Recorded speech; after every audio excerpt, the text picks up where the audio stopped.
get some damage in return, but Team Spirit going to remain relatively healthy. Nice missile dodge on the snowball. Mira, he's going to be able to make some really nice plays this game. This Tusk is a hero that can not only give him the physical burst to go through the bear at the later stages, but the snowball dodge on heroes like Gyro and Pango that have to throw out their spells at the start of the fight. It can get you your core BKBs off, it can stall out the fight, get you a roar off of, collapse coming back out of it. Something that could be really instrumental as this game progresses here.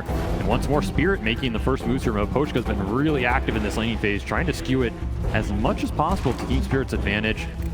Give them that breathing room. And of course, this is a true protector lineup. We're talking about these objectives. Something Gaimin's focused on. If you can keep your towers up, living armor. The double slows are going to help here. And Quinn's going to come back into this fight. Sees an opportunity, but so is Laurel. The two supports are already dead, though. And there's no way for this puck to change the matchup now. +2 int on the board for Celery. Glaze is already getting some extra work done. We'll leave solo lanes on these sides, so Yatoro going to try and make the most of it. He gets rooted. Ooh. Oh, he wanted another bear kill on this lane, man. He has been taking it to ace. Level advantage already going Yatoro's way. It'll look like it'll just be the Dragon Lance. So defensive-oriented build for Yatoro. Get the high HP up. Don't get bursted in this game. Man, he is just chunking ace down. This is a roam opportunity up here, right? Like, this is a great hero for Team Spirit to roam on. If you can keep chipping Ace's HP pool, because every time you kill this bear, he has to resummon. He's susceptible again, and you don't really take the ult too early. Laurel, he's going to try and bait it out here by using the illusion rune. The first power rune was an illusion rune. Not necessarily one that you feel the best about, but he's going to try and bait it out by showing his illusion mid and seeing if they can catch something in this top lane. Tofu, he's going to be marked there. Couldn't get there in time to snag away the wisdom rune, but they can get this one kill. Ace is around. Laurel, he'll back away. So will Ace. He's ready for the push that's coming in. In fact, he knows he's kind of surrounded by heroes, so he wants to play defensively. But Laurel already back to the mid lane, doesn't want to miss out on too much of his CS. Nice heads up smoke by Spirit.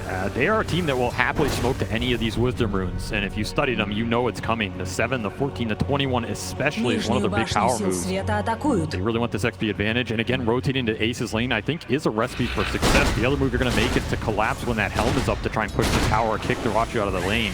But I feel like every time you make one of these aggressive moves on Gaimin in the early game, you're pretty happy with it, right? Because it means they're not going to Ace, they're not power rune for Quinn. Now it's a question of what he can do with it here. Can you rotate into Yatoro's lane? Is this Weaver killable in the very early game? Gaimin rotating supports mid will secure that power rune for Quinn. Now it's a question of what he can do with it here. Can you rotate into Yatoro's lane? Is this Weaver killable in the very early game?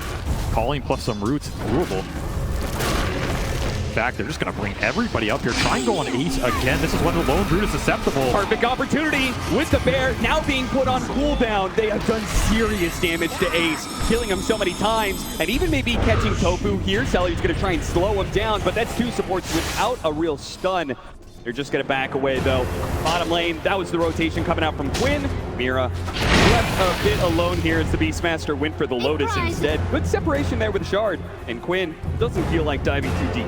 This is the helm coming out for collapse. So now you have a second pressure point on the map for your Team Spirit. You've gone through this early game in a pretty decent spot. Yatoro well ahead of the pack.